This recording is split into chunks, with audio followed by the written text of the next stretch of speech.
Bom dia a todos. Eu sou a Juliana, eu faço parte da equipe Embraer-Prev. Sejam bem-vindos ao 19º Encontro Virtual dos Participantes e Assistidos. Antes da gente iniciar, eu tenho aqui algumas recomendações, tá? Nosso evento, ele inicia-se agora, tem previsão para término ao meio-dia. As perguntas, elas podem ser feitas por meio do chat, nós responderemos no final das apresentações. E nós iremos disponibilizar também uma pesquisa de satisfação, ficará disponível no chat e nós contamos com a participação de todos vocês, é muito importante para nós. Então, mais uma vez, sejam bem-vindos. Eu passo a palavra agora para o Eléo. Eléo, por favor. Olá, bom dia a todos. Mais uma vez, é uma satisfação a gente estar promovendo esse 19º, encontro. Já parece que foi ontem que a gente teve a iniciativa de começar com esses nossos contatos, agora na modalidade ainda virtual, e a gente tem a oportunidade sempre de falar um pouquinho sobre a entidade, mas também trazer convidados distintos, Hoje temos 2 convidados aí que a gente já vai apresentar para vocês. Então, vamos apresentar aqui a programação. Então, a gente vai começar com uma apresentação da Andressa Castro, do grupo BNP, assim como do Aquiles, Mosca, que tradicionalmente já tem feito várias interações conosco aí nos últimos anos, e a gente vai falar de uma maneira geral, eles vão comentar sobre cenário econômico e também sobre renda fixa, Então a Andressa vai falar, ela é economista, já vou fazer a apresentação dela, ler o currículo dela, onde ela é economista do BNP Paribas e vai falar um pouquinho sobre o cenário econômico nesse momento importante, de bastante mudança que a gente está visualizando. E não é uma tarefa fácil para a Andressa, obviamente. E na sequência, o Aquiles vem falando sobre renda fixa, e as pessoas até poderiam dizer, poxa, mas falar sobre renda fixa, todo mundo sabe o que é renda fixa, mas demonstrar aquele lado da renda fixa, que é um lado que se comporta muitas vezes de maneira diferente, até agregando algum risco, principalmente em momentos quando a gente vê inflação em alta e, obviamente, Banco Central fazendo ajustamentos da taxa de juros e o mercado, claro, refletindo toda essa instabilidade. Então, depois disso, a gente vai falar um pouquinho sobre a Embraer-Prev, fazer uma apresentação sobre visibilidade e, como sempre, ao final, conforme Juliana já mencionou, a gente tem um espaço para perguntas, as perguntas são feitas por meio do chat. Vamos falar então um pouquinho sobre a Andressa. Andressa Castro, ela é economista-chefe do BNP Paribas Asset Management, ela tem mestrado em economia pela Fundação Getúlio Vargas do Rio de Janeiro, EPGE, Escola Brasileira de Economia e Finanças também. Atuou na 20 Partners, que é uma outra gestora de investimentos, na área econômica como analista macro de mercados internacionais e tem passagem também pelo Banco Itaú na área de risco de crédito. Vou apresentar também o Aquiles, apesar que muita gente já conhece, O Aquiles é um velho companheiro nosso, velho no sentido de estar há bastante tempo, bem jovem, mas está conosco já há bastante tempo, fazendo as suas apresentações de maneira bastante didática, Ele é economista pela FEA USP, mestre em administração pelo INSEAD na França, é autor dos livros Investimentos sob Medida e Finanças Comportamentais, responsável pelas áreas comercial, marketing e digital no BNP Paribas Asset Management, atuou como diretor comercial no Santander Asset Management, leciona finanças comportamentais aplicadas na Fundação Getúlio Vargas em São Paulo e gestão de ativos e wealth management na PUC do Rio Grande do Sul. É colunista do jornal Valor Econômico e preside desde 2013 o Comitê de Educação de Investidores da Ambima. Então, estamos aí com convidados especiais, com um currículo bastante extenso, então eu passo sem mais delongas a palavra aí para a Andressa falar um pouco para a gente sobre cenário econômico. Seja bem-vinda, Vanessa. Obrigada, Léo. Obrigada pela introdução. Bom dia a todos, é um prazer estar aqui com vocês hoje. Vou compartilhar aqui minha tela para mostrar para vocês a apresentação que a gente fez, dedicado um pouco em fazer uma breve retrospectiva do que foi esse ano, né, e dar um pouco de luz, se é que a gente consegue, para o que pode vir a acontecer nesse ano que vem. Então, primeiro começando pelo cenário externo, eu gosto de passar rapidinho um pouco do que a gente vê lá fora, porque realmente a gente herda muita coisa do que está acontecendo nos mercados internacionais, né? Os mercados emergentes como um todo, eles acabam surfando boa parte do que está acontecendo no macro lá de fora, então eu gosto de passar um pouco nossa visão. Então, primeiro, começando aqui, assim, ao longo desse ano, a gente viu 3 temas macro que impactaram bastante os ativos lá fora. Então, o primeiro tema foi o aperto de política monetária nos Estados Unidos e no mundo desenvolvido como um todo. Os emergentes começaram antes, né, mas o aperto grande monetário vindo lá de fora nesse ano foi focado nos países desenvolvidos, com o Fed sendo o protagonista. Esse foi o primeiro tema. O segundo tema foi a China, a política de Covid-0, que eles adotaram como opção, né, para poder fazer esse combate à Covid, e isso fez eles fecharem a economia diversas vezes ao longo desse ano. Sempre que eles tinham algum surto, eles tomavam medidas consideradas muito restritivas. E isso impactou muito o crescimento da China ao longo desse ano. E o terceiro tema é a guerra da Rússia e da Ucrânia, que impacta muito a Europa e gerou um choque grande de energia lá fora, e isso traz uma perspectiva negativa para o crescimento europeu, né, e eles estão sofrendo bastante com inflação muito alta e possivelmente entrando numa recessão por causa dessa parte de choque de energia. Então, esses 3 temas que dominaram ao longo desse ano trouxeram um peso muito grande. Assim, a gente viu o dólar ficando muito forte frente às outras moedas por causa desse protagonismo do Fed no aperto monetário, e esses temas eles tinham um viés um pouco mais negativo para os mercados ao longo desse ano. Para o ano que vem, a gente vê um viés um pouco melhor, uma história um pouco mais benigna do que o que vinha. Então, em que sentido? Primeiro, do lado dos Estados Unidos, do aperto do Fed, a gente tem visto eles moderando um pouco o discurso. Eles estavam fazendo altas de juros na ordem de 75 basis points. Agora, eles já informaram que devem começar a fazer altas um pouco menores, então de 50 basis points, e eles vão avançar ainda nesse ciclo monetário, mas com um discurso um pouco mais moderado. Isso ajuda bastante também, nesses últimos dias, tem ajudado as moedas todas a reagirem positivamente. Tá? Do lado da China, a gente vê que eles estão caminhando para uma reabertura, de uma forma bem lenta, gradual, inclusive eles estão tendo um surto de Covid nesse momento por lá, então eles ainda estão fechando várias cidades, vários polos industriais, mas eles estão tomando medidas para tentar começar a fazer uma reabertura um pouco mais ampla ao longo do ano que vem. Então, a gente espera que lá perto da primavera, assim, passado o pior momento do inverno, em que o surto de Covid geralmente é pior, depois eles conseguem migrar um pouco mais para uma abertura ampla, tá? Então, eles estão fazendo medidas mais direcionadas, estão aumentando a vacinação, estão aumentando a capacidade hospitalar. E por que isso é importante para a gente, né? Então, a China é o principal mercado consumidor, assim, de commodities do mundo.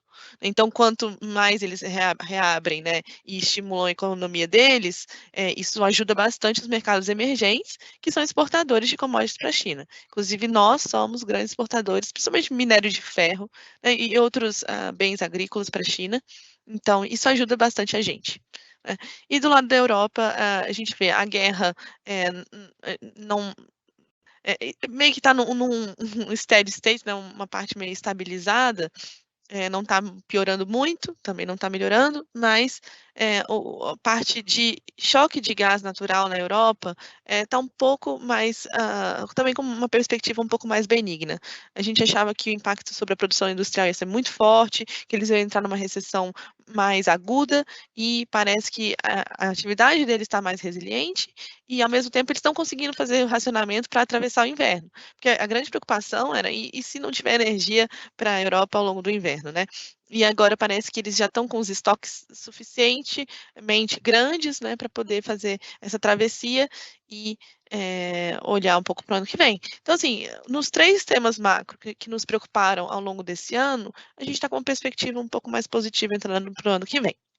Então, o que a gente vê é vários bancos centrais subindo juros para poder controlar a inflação de uma forma generalizada, né? E aí, também, ao longo desse ano, era isso, inflação muito alta no mundo inteiro e bancos centrais apertando a política monetária, retirando estímulos, né? E isso enxuga a liquidez do mercado e torna o ambiente um pouco mais hostil para os ativos de risco. Para o ano que vem, a gente acha que a história começa a melhorar, a inflação começa a responder a esse aperto de política monetária, e aí o pior momento da política monetária mais restritivo, a gente acha que está ficando para trás, e aí a tendência no ano que vem vão ser os países começarem a ou cortar juros ou parar de subir. Então, a gente vê também essa perspectiva melhor do lado de política monetária. E, por enquanto, o que a gente vê ainda é uma inflação alta, mas, como eu falei, parece a gente está vendo alguns sinais de desaceleração. No gráfico da esquerda, aqui, inflação dos países da OCDE, a gente vê que a inflação está muito acima de todos esses últimos anos. Então, isso que gerou essa resposta dos bancos centrais de aperto de política monetária, né? E aí isso tem trazido um enfraquecimento geral da atividade lá fora. Então, assim, por que a gente acha que a inflação vai ceder?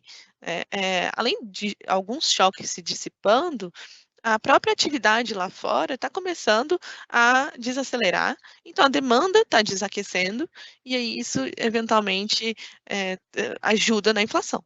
Então, aqui nesse gráfico da direita, são os PMIs de manufaturas do China, Estados Unidos e zona do euro, e a gente vê que na saída da pandemia teve um aumento muito forte, então a produção industrial veio para assim, tentar cobrir esse aquecimento da demanda, né, que vários governos deram muito estímulo para a economia, então a gente cresceu muito, o mundo inteiro como um todo cresceu muito, e aí agora com esse aperto de política monetária, a gente começa a desaceleração.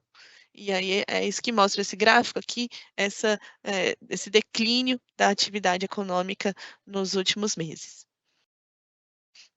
E agora, vindo para o nosso cenário doméstico, né? E aí agora é a parte mais difícil, né? De fazer projeções para o ano que vem, ainda sem ter muitas, sem saber exatamente os planos do próximo governo. A gente está passando por um momento de uma equipe de transição, mas a gente ainda não sabe quais são os ministros, qual vai ser a matriz econômica para frente.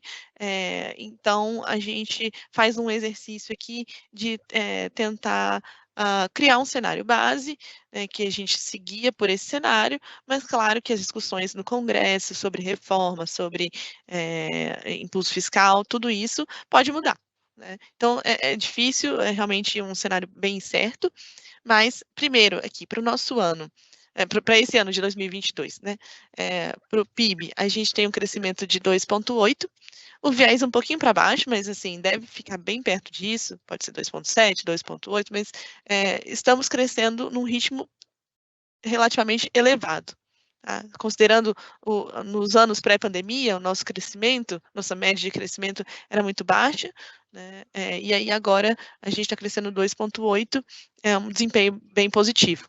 Mas a gente acha que isso vem das políticas todas que foram tomadas ao longo desse ano, de estímulo fiscal, e um pouco também parte de uma política monetária frouxa no início do ano, mas agora já está restritiva. Inflação, a gente vê terminando esse ano em 5,9. Aqui também tem assim, riscos equilibrados, né? A gente ainda tem um vestígio de inflação no final do ano, mas deve fechar perto de 6%. Selic, a gente tem 13,75, que é a taxa atual, né, que o Banco Central já chegou ao fim do ciclo de política monetária e parou por aí, então a gente tem esse valor de 13,75, e para o ano que vem, aí as nossas perspectivas são um pouco mais negativas em relação a esse cenário desse ano. Então, para o ano que vem, a gente vê o PIB desacelerando bastante, então entregando crescimento praticamente zero.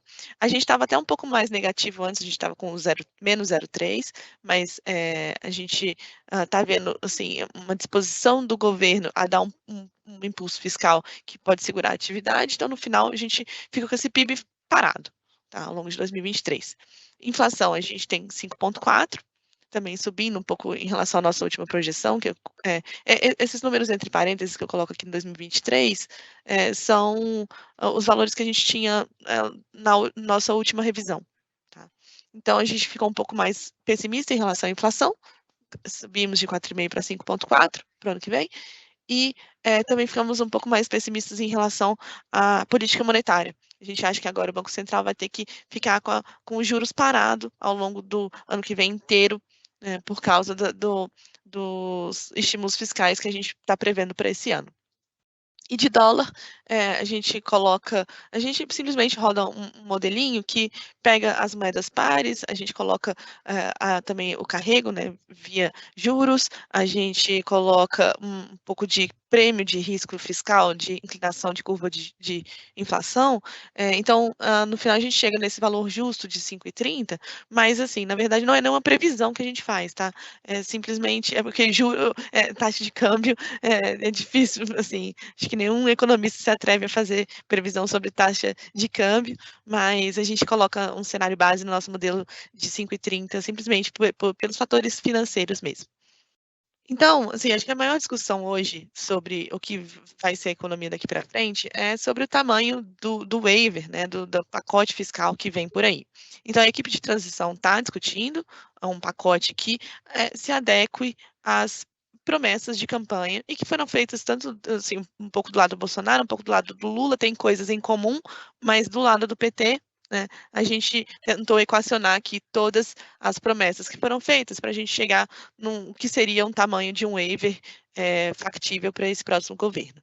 Então, a gente vê a predisposição a manter o Auxílio Brasil de R$600, porque não está previsto no orçamento. Hoje, o auxílio é de 600, mas pela lei ele voltaria para 400 na virada do ano.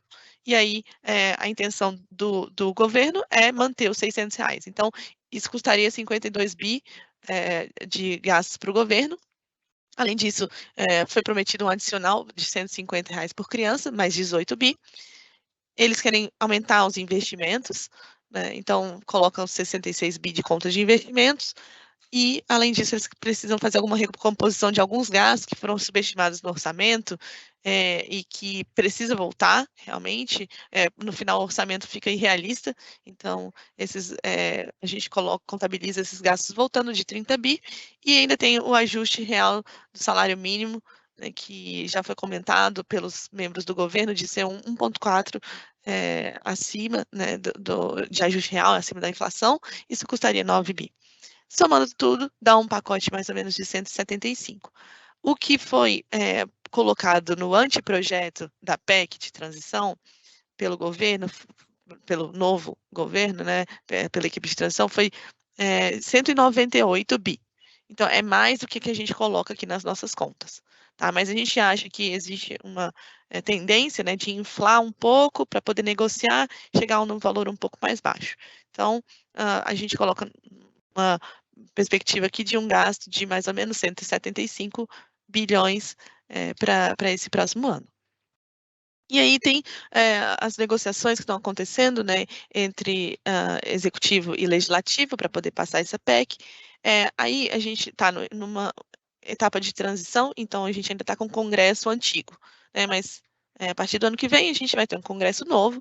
Esse Congresso novo, ele tem uma composição mais de centro-direita, então a gente vai, assim, vamos presenciar uma negociação do governo que é mais de esquerda, centro-esquerda, com a centro-direita no Congresso para poder aprovar, e pode ser essa PEC de transição, mas também um novo arcabouço fiscal, reforma tributária, reforma administrativa eventualmente. Então, aqui a visão é que a gente vai operar com forças opostas no executivo e no legislativo. Então, eles vão ter que chegar no meio termo sobre algumas decisões que eles forem tomar. E aí a gente se preocupa muito, né, com a trajetória do fiscal daqui para frente, porque com esse 175 bi, a gente adiciona na trajetória de dívida PIB, e aí a gente chega a um cenário base explosivo.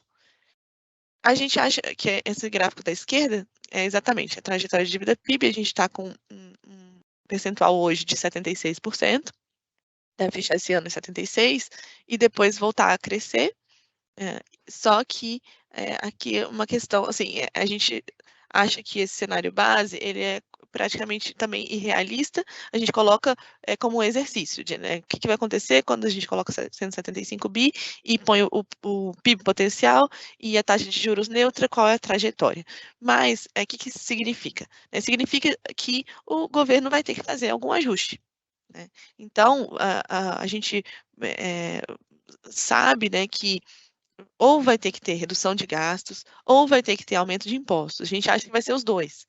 Tá? Mas, principalmente do lado de impostos, assim, o governo tem que recuperar a receita para poder entregar mais para frente um superávit primário e poder equilibrar de novo essa relação dívida PIB. Porque, na verdade, assim, como o Brasil não tem uma dívida externa grande, a gente se preocupa com essa parte de dívida interna. Mas o bom de que a gente não tem a dívida externa é que a gente não cai num cenário de dólar estourando e a gente com um problema para pagar a dívida. Mas a gente tem um problema interno, né, para pagar a nossa dívida interna. E como isso se transforma para a população? Se transforma em inflação. Porque ou vai ter aumento de imposto, que deixa tudo mais caro, ou a própria inflação vai ter que agir para reduzir essa conta, né? Então, no final, a gente vai ver um pouco mais para poder a gente continuar com essa trajetória depois de receita acima da despesa, a gente precisa, a gente acaba esbarrando num cenário mais inflacionário. Então, a gente olha para as expectativas de inflação. Aqui na esquerda, nesse gráfico, são as barrinhas do Focus. Então, é uma evolução das últimas semanas. E aí, o Focus mais atualizado é essa barrinha verde. Então, a gente olha as expectativas de inflação para esse ano. Em 5,9, em linha com a nossa expectativa, também da nossa projeção. Para o ano que vem, o barra verde está em 5, a gente tem um pouquinho mais de projeção, a gente tem 5,4. Aí, 2024, a gente vê a barra verde em 3,5, ou seja, as expectativas de inflação mais médio prazo, 2024, estão acima da meta, né? Porque a meta de 2024 é 3 e a expectativa está em 3,5. Não é muito longe, mas ainda assim não é uma convergência da inflação já nesse futuro próximo. Então, o Focus coloca uma convergência da inflação só em 2025. Né? E aí isso assim, depende estritamente desse cenário fiscal. Então, se a gente gastar muito, não tiver uma âncora fiscal, um projeto para frente, essas expectativas elas desancoram, né? Agora, se o próximo governo construir uma meta fiscal e um ajuste fiscal, né, uma âncora nova e conseguir ser crível, aí a gente poderia ter um cenário mais benigno. Por enquanto, a gente não vê nenhum sinal, assim, né, nenhuma direção, né, justamente porque a gente está passando por esse período de transição, então a gente coloca ainda uma inflação muito pressionada para frente, né, porque a incerteza é muito grande. Então, a gente tem essa expectativa de inflação fechando 5,9 esse ano, 5,4 ano que vem. E aqui à direita tem esse gráfico do caminho que a inflação vai fazer.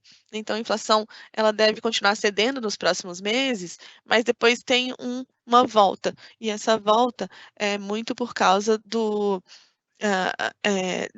corte de impostos que a gente teve ao longo desse ano, né, no meio do ano, no ano que vem, ele sai da base, né, de 12 meses na conta, então tem uma volta. E, além disso, a gente ainda acha que, com gastos mais elevados, a gente vai ter uma pressão sobre a demanda. Então, a inflação ainda vai ficar pressionada. Ou, se não tiver um aumento de gastos, a gente acha que vai ser compensado por um aumento de impostos. Então, isso também aumenta a inflação. Ou seja, ou vai ter um aquecimento de demanda ou um aumento de impostos. E aí se transforma em mais inflação, infelizmente. Dito isso, como a gente olha para a política monetária, como essa inflação ainda está muito pressionada e as expectativas de inflação estão acima da meta, a gente não vê espaço para o Banco Central cortar tão cedo a taxa Selic. Então, a gente coloca, a gente está nesse patamar de 13,75, e aí começa a cortar só lá em 2024. E por que 2024? Porque o Banco Central, ele olha sempre, ele tem um lag, né, de política monetária que demora para bater sobre a economia, então ele olha a partir de 9 meses para frente, né. Então, em 2024, no primeiro trimestre, ao fim do primeiro trimestre, o Banco Central vai estar olhando para 2025. E realmente, quando eu mostrei para vocês, né, que a parte de expectativa de inflação para 2025, ela está ancorada ainda, né, em 3%. Então, ali em 2024, o Banco Central pode começar a cortar e voltar para um patamar de juros um pouco mais normalizado, né, porque, na verdade, a gente está rodando com juro real muito elevado. Então, a gente vai sentir isso sobre a economia, a gente vai ter uma desaceleração da demanda, a gente prevê também um leve aumento do desemprego, tudo isso em resposta a aperto de política monetária.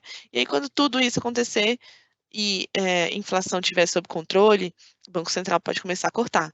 Mas até lá, assim, a gente vê um longo caminho, justamente porque essa nova equação de mais gastos com mais impostos leva a mais inflação, e aí o Banco Central acaba respondendo sendo um pouco mais conservador, né? E aí isso aconteceu também se a gente volta na administração anterior do Lula, também foi esse mesmo cenário, né, de uma taxa de juro real um pouco mais alta, porque o fiscal estimula mais, então pé no acelerador do fiscal, enquanto a política monetária ela freia, né, para poder equilibrar e controlar a inflação. Então, esse é o resultado, assim, então, desse novo framework de fiscal, de mais gastos, mais inflação e mais juros. Então, aqui à direita a gente tem o gráfico de o tanto que a taxa de juro real ex ante, né, que a gente chama, que é a taxa de juros menos a expectativa de inflação daqui a um ano. Então, a gente está rodando num patamar bem restritivo, né, comparado ali a 2015 e 2016. E só lembrando, né, que 2015 e 2016, depois disso, a gente entrou numa recessão muito forte. Então, isso significa que esse patamar de juro real, ele é bem restritivo, tá? Mas a gente acredita que hoje a nossa economia, ela é mais resiliente, ela é mais forte, então a gente não vai entrar numa recessão como foi lá em 2015 e 2016, mas a gente vai desacelerar, né? Então, por isso que eu coloco lá o PIB que eu mostrei para vocês, de 2022 em 2,8, desacelerando e ficando em 0 em 2023. Mas, como eu falei, assim, hoje, os que a gente olha ao longo desse ano, o caminho de que fez a atividade, né, foi bastante resiliente. Inclusive, o setor de serviços foi um destaque muito positivo ao longo desse ano. Então, esse gráfico da esquerda, a gente coloca os principais indicadores de atividade. Aqui tem o IBCBR, que é a proxy do PIB, que o Banco Central faz, é essa linha verde, e ele caminha junto com o PIB, geralmente. Além disso, tem a PIM, que é a produção industrial, que é a linha azul, tem a PMC, que é o varejo, e tem a PMS, que é o setor de serviços. Então, aqui a gente vê, né, que o setor de serviços foi o grande destaque esse ano e ajudou muito o crescimento do PIB. E, por outro lado, a gente vê mais fraco ali a produção industrial e o consumo.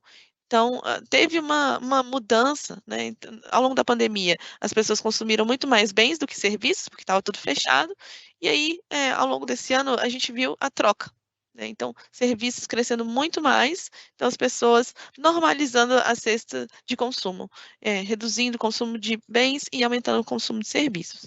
Além disso, o efeito da política monetária sobre o varejo, consumo de bens, ele é mais sensível.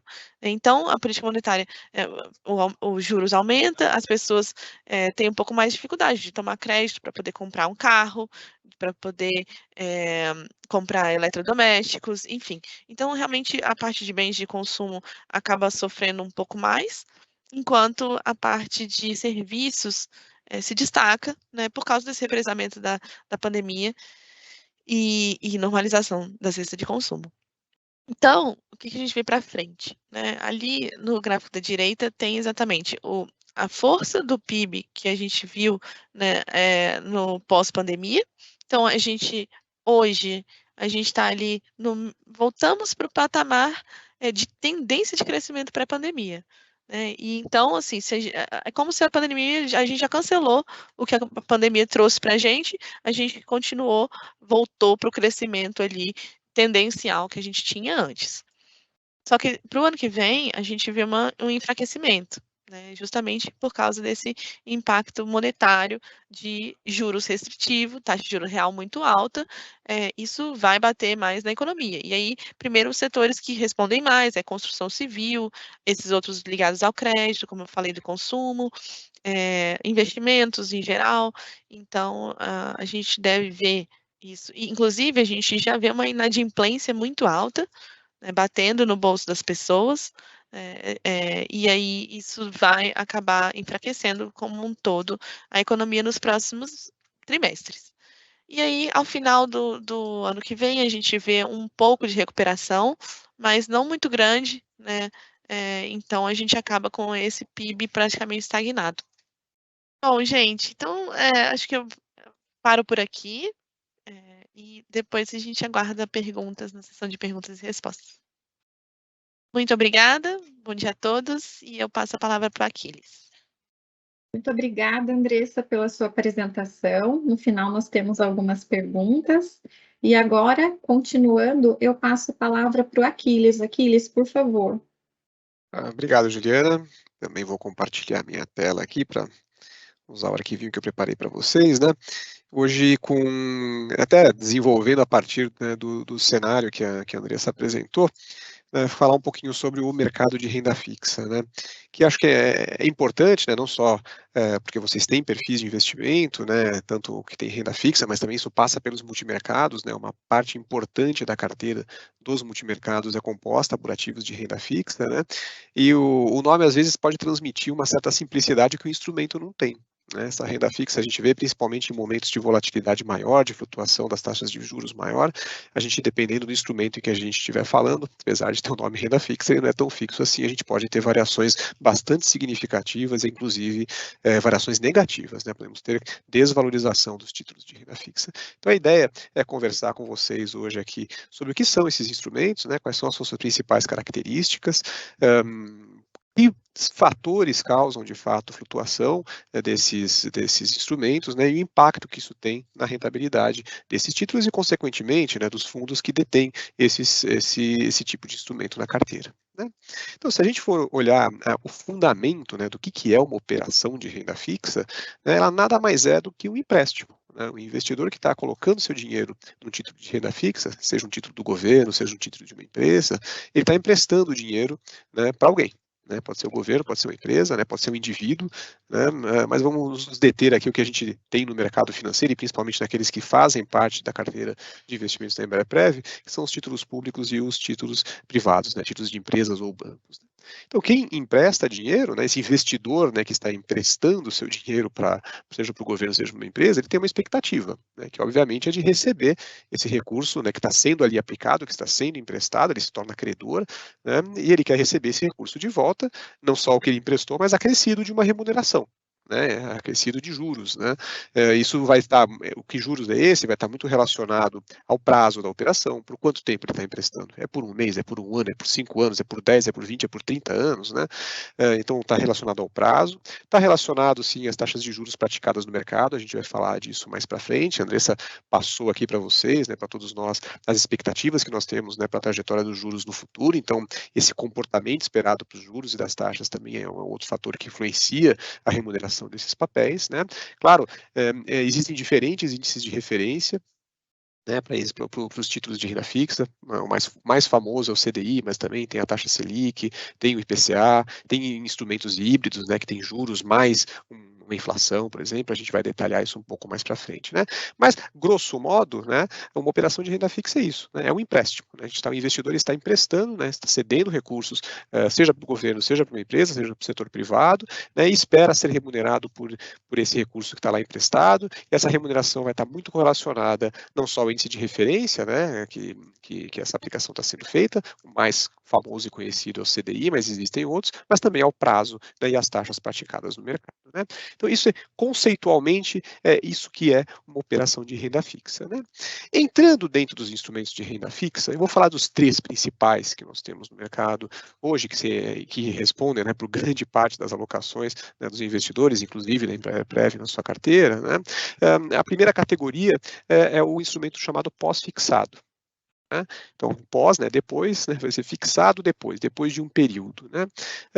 A gente vê que, por exemplo, num título pós-fixado, né, a gente não conhece o rendimento de partida. Né? A gente só vai conhecer o rendimento desse título depois, após, né? Daí o nome pós-fixado, né? Porém, a gente já sabe desde partida, no momento em que o investimento é feito, a gente já sabe quais as condições de remuneração que estão sendo contratadas, né? Obviamente, há um indexador atrelado, né? Mas esse indexador, ele flutua ao longo do tempo. Se a gente tiver esse indexador, né, na figura do CDI, por exemplo, né, ou da Selic, né, eles flutuam ao longo do tempo. Então, esses títulos também são chamados de títulos flutuantes, né, porque a sua remuneração flutua ao longo do tempo conforme os movimentos desse indexador. Então, a gente conhece a condição de remuneração no início, mas a gente não conhece quanto que vai ser essa remuneração, porque ela é flutuante. Dentro do universo dos títulos públicos, né, o mais conhecido, onde tem o maior volume negociado, é a chamada LFT, a letra financeira do Tesouro. Ela está atrelada à taxa Selic, que é essa taxa de juros que a Andressa mencionou, né, definida pelo Banco Central nas reuniões do Copom, né, é a taxa-alvo, né, de juros, definida pelo Banco Central para a economia brasileira como um todo. E é claro, né, todo título embute algum prêmio, né, ele tem lá uma Selic mais um pouquinho, dado as condições características do papel, de prazo, né, de taxas praticadas no mercado, né, de percepção de solvência do país, né, do risco do país, né. Dentro do universo dos títulos privados, né, existem vários, né, pós-fixados. Eu botei aqui um exemplo, um CDB. Né, acho que quem aqui já não foi numa agência bancária, né, ou já foi no seu site do banco e viu lá as ofertas de CDB em percentual do CDI. Né, um CDB pagando 98% de CDI, 100% de CDI, 120%, depende de vários fatores, né, da remuneração. Mas é um percentual de uma taxa que flutua ao longo do tempo, assim como é na LFT. Né? A Andressa mencionou aqui a nossa expectativa de que a Selic vai começar a cair lá em 2024. Né? Para quanto que vai cair? A gente só vai saber lá na frente. Né? Por isso que ele é pós-fixado, ele é determinado após o período ter sido transcorrido. Né? Existem, obviamente, uma série de outros instrumentos, eu não vou ficar entrando aqui na sopa de letrinha, tem LCI pós-fixada, tem LCA pós-fixada, tem debênture com remuneração pós-fixada. Eu estou dando 2 exemplos aqui, daqueles que são mais corriqueiros. De um título público, a LFT, a letra financeira do Tesouro, né, Selic mais uma remuneraçãozinha, e o CDB, né, que é bastante conhecido, bastante popular, né, que tem a sua remuneração quando é pós-fixado, né, a grande maioria em percentual do CDI. Né. O CDI acompanha muito de perto o que é a Selic, né, CDI nada mais é do que uma média dos CDBs negociados entre bancos ao longo de um dia, e ele é bem coladinho, muito próximo, praticamente igual à taxa Selic. A remuneração do título pós-fixado, apesar da gente saber, você só vai conhecer ela lá na frente, novamente, né, porque os indexadores aqui eles são atrelados, flutuam ao longo do tempo, novamente vai ser uma função daqueles 3 fatores que eu mencionei no começo, né, quando a gente falou do que é um instrumento de renda fixa. Vai depender do prazo, vai depender da condição de liquidez, né, e vai depender do crédito, né. Então, prazo via de regra, quanto mais longo o prazo, né, maior é a incerteza que eu vou estar exposto, né, então tende maior ser a remuneração. Quanto menor a liquidez, né, liquidez o que é? Eu pedi o dinheiro para resgatar e conseguir receber esse recurso. Ela pode ser uma liquidez imediata, né, em D0, então tem altíssima liquidez, pode ser uma liquidez restrita, só vou ter daqui a algum tempo, ou só no vencimento do título, né, essa é a liquidez, a capacidade de transformar o dinheiro que foi investido, né, que foi emprestado num instrumento de renda fixa, de volta, né, de você resgatar esse recurso, né, e claro, depende do risco de crédito, né, e ela depende diretamente do risco de crédito. Se há uma percepção de que eu estou emprestando para alguém que tem um risco de crédito alto, né, que tem uma probabilidade alta de me pagar, obviamente eu vou pedir uma remuneração maior. Isso vale tanto para um país quanto para uma empresa, né. Então esse aqui é um primeiro instrumento de renda fixa que eu queria passar para vocês, né, que é o instrumento pós-fixado, aquele que a gente não conhece a remuneração final, mas a gente conhece as condições da remuneração com base nesses 3 principais fatores que eu mencionei aqui. E existe, né, também no mercado os chamados instrumentos pré-fixados. Esse aqui sim a gente sabe desde partida, desde o momento da contratação, né, a rentabilidade que eu vou ter lá no vencimento. Por isso que ele é pré-fixado, é fixado de antemão, né, fixado no momento atual, pactuado já, levando em consideração também os mesmos valores, né, essa remuneração que vai ser definida hoje depende do prazo, né, depende do risco de crédito, né, depende do indexador em que ele vai estar atrelado. Os mais conhecidos, né, são a LTN, a letra do Tesouro Nacional, a NTNF, né, uma nota do Tesouro Nacional da série F, né, que tem essa remuneração, né, definida, né, por uma taxa fixa no momento da negociação, no momento em que o investimento é feito nesse tipo de título, né? Eu já vou falar da NTNB que está um pouquinho abaixo. Qual que é o risco da gente investir num instrumento pré-fixado, né? O risco que a gente tem aconteceu o que aconteceu em alguns anos atrás, né? A Andressa mencionou, né, que a gente saiu de uma realidade de juros que estavam muito baixos, né? A taxa Selic chegou a 2,75 há muito tempo atrás, e hoje, né, foi elevada pelo Banco Central por conta do cenário inflacionário para 13,75. Imagina quem comprou um título, uma LTN, por exemplo, pré-fixada, lá quando estava a 2,75% ao ano, né, e viu os juros subirem para os atuais 13,75.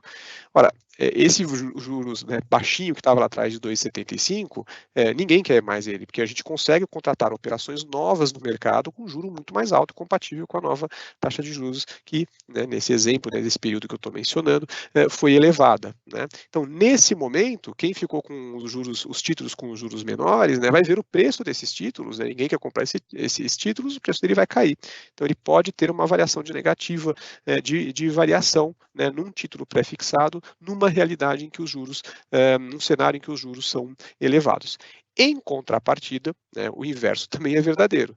Imagina que quem está comprando agora os títulos nessa taxa atual do 13,75% ao ano. Imagina que a nossa análise aqui, a análise feita pela Andressa, esteja correta e lá em 2024 o Banco Central comece a reduzir os juros, né? Ela falou aqui nos juros chegar em 9,25%, né? Quem for investir os recursos novos no mercado não vai ter mais os 13,75 no momento de queda de juros, ele vai ter os 9,25, ou seja, aquele título lá atrás, né, que pagava 13,75 vai passar a valer muito mais, ele vai se valorizar, ele vai ter uma rentabilidade positiva. Então esse é o outro lado da moeda, né? Essa é a história boa, né, de um título pré-fixado. Ou seja, título pré-fixado, a gente deve fazer ele, né, mais favorável, ele tende a trazer uma contribuição mais positiva para a carteira em momentos de queda de juros, porque eu fixo a taxa lá no alto antes que ela escorregue, que ela venha cair, que antes que o Banco Central a reduza para a economia como um todo, né? E o risco dele, em contrapartida, do outro lado, é a gente ter um título pré-fixado e entrar com esse título pré-fixado na carteira em um momento em que os juros estão subindo, né? Que eu vou ficar com juros baixinhos, né, pré-fixados, já segurados, né, por um período que pode ser longo, depende do prazo do título, e quando na verdade o mercado já vai estar passando a praticar taxas maiores ou em elevação, depende muito do cenário, né? A NTNB, que está aqui embaixo, né, a nota do Tesouro Nacional série B, ela é o que a gente chama de um instrumento híbrido.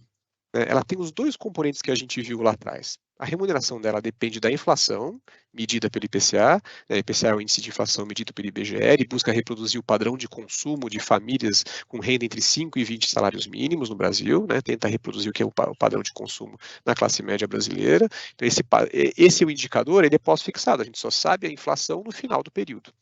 A gente sabe, está definido desde o início que é IPCA, mas quanto vai ser IPCA depende do que vai acontecer com os preços ao longo do período. Então, é uma parte pós-fixada desse título, da NTN-B, o título atrelado à inflação, porém ele paga também uma parte pré. Ele paga a inflação, IPCA, mais um X%.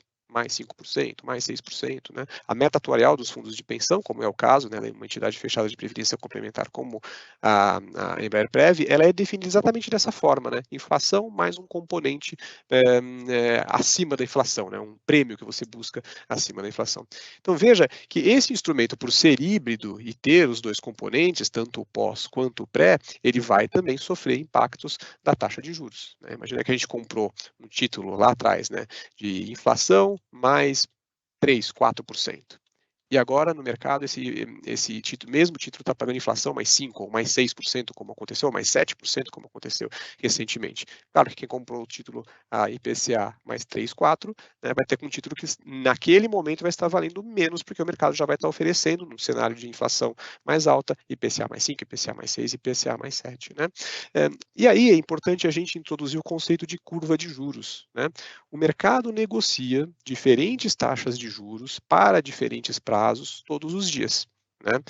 E essa curva de juros, com diferentes taxas para diferentes prazos, ele flutua todo dia. E é exatamente essas taxas praticadas no mercado que são acessíveis aos investidores. E que são utilizadas, consequentemente, para precificar os diferentes títulos nos seus diferentes prazos de vencimento, proporcional aos seus prazos de vencimento. Essa curva de juros ela pode ter 3 desenhos básicos. Em cenários normais, ela costuma ter esse perfil aqui à esquerda do nosso gráfico. Ela costuma ser uma curva crescente. Por quê? Porque quem empresta juros para o futuro, para um prazo de vencimento na frente, espera uma remuneração positiva ao longo do tempo. Mas em determinadas situações, essa curva pode mudar de perfil, ela pode ficar invertida. A curva invertida de juros existe geralmente quando a gente está se aproximando do final de um ciclo de elevação de juros e já existe a perspectiva, uma razoável certeza, uma expectativa generalizada no mercado de que daqui para frente os juros vão cair. Então a gente já sabe que lá na frente os juros vão ser menores. E em cenários de muita extrema estabilidade, ela pode ficar plana, ela pode ficar horizontal, como está aqui.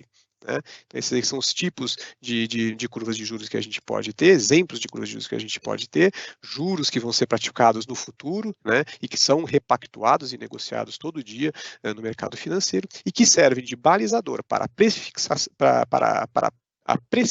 para a remuneração dos títulos de renda fixa nos seus diferentes prazos, nos seus diferentes vencimentos.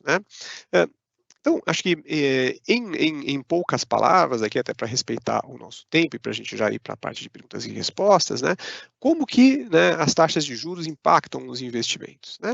Via de regra, a gente tem algumas regrinhas que a gente pode ter em mente. Em momentos de elevação de juros, como que aconteceu recentemente, o juros saiu lá, a Selic saiu de 2,75 para 13,75 por conta da inflação que a gente tinha, que a gente tem ainda de certa forma, Então, em momentos de elevação, como aconteceu recentemente, os pós-fixados terão as suas remunerações alteradas em linha, com os juros que estão sendo elevados. Então, eles acompanham essa flutuação. A gente falou, a gente não sabe no pós-fixado, de antemão quanto vai ter de remuneração, mas a gente sabe que ele vai acompanhar um determinado indicador, que esse sim é definido desde o início. Pode ser Selic, pode ser o CDI. Então, ele tende a ter, você acompanha quem está investido nesses títulos, acompanha a elevação. Em contrapartida, em momentos de queda de juros, quem está também atrelado a um título pós-fixado vai acompanhar essa queda ao longo do tempo. Vai saber a remuneração final, então, só no momento do vencimento. Em momentos de elevação de juros, né, como eu mencionei anteriormente, eles também vão, conforme o mercado passa a praticar juros maiores, né, seja porque a atividade econômica está muito forte, a inflação está alta, e o Banco Central está tendo que reagir elevando os juros, né, ou porque a percepção de risco está maior, né, a Andressa mencionou, né, uma percepção de risco maior no país, dada essa incerteza de para onde vão as contas públicas, né, isso pode impactar os juros, né, os investidores passam a pedir uma remuneração maior, porque tem uma incerteza maior, tem um risco maior no cenário, né? Daí a importância, né, do governo vir a público e deixar bem claro o seu compromisso com uma parte fiscal estável, né? Mas em momentos de elevação de juros, novos títulos pré-fixados, né, vão acompanhar esses juros maiores.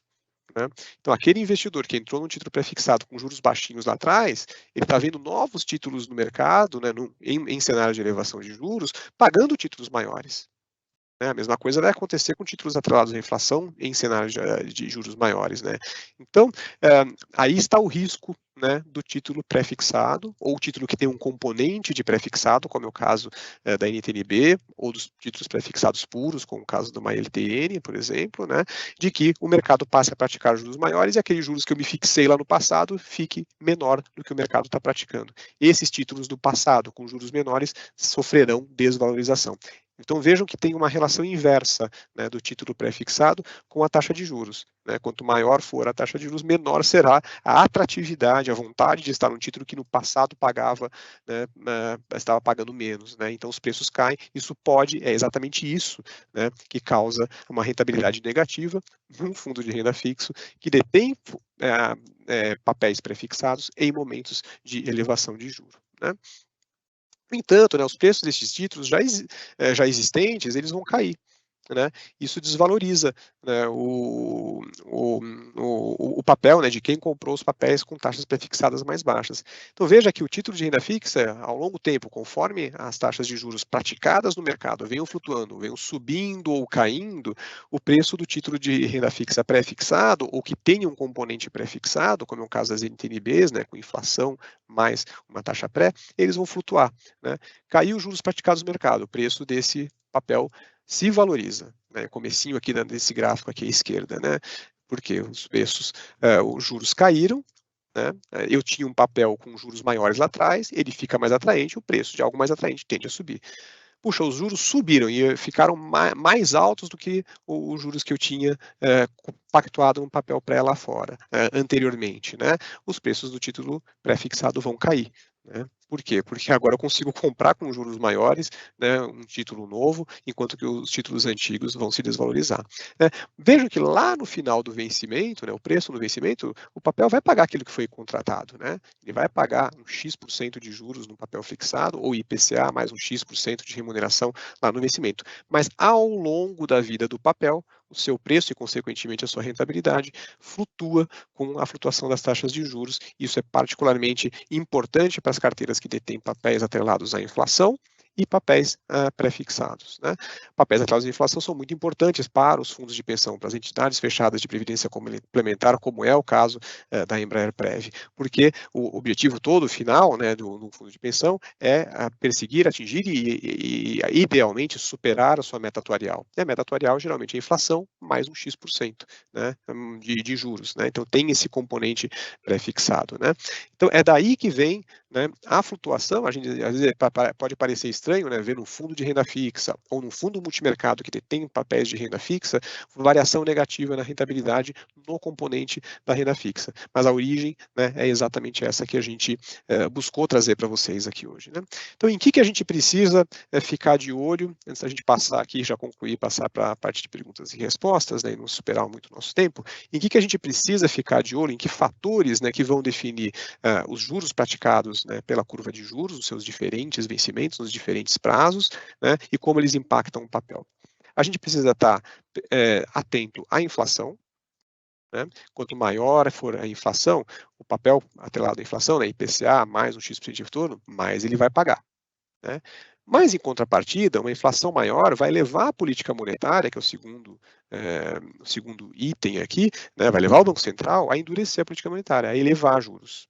Isso vai aumentar a remuneração dos papéis pós-fixados, porém, né, os papéis pré-fixados anteriormente emitidos com juros mais baixos no momento de elevação de juros, eles vão ficar penalizados no seu preço, eles vão se tornar menos atraentes, porque o mercado vai estar negociando papéis pré-fixados com juros maiores.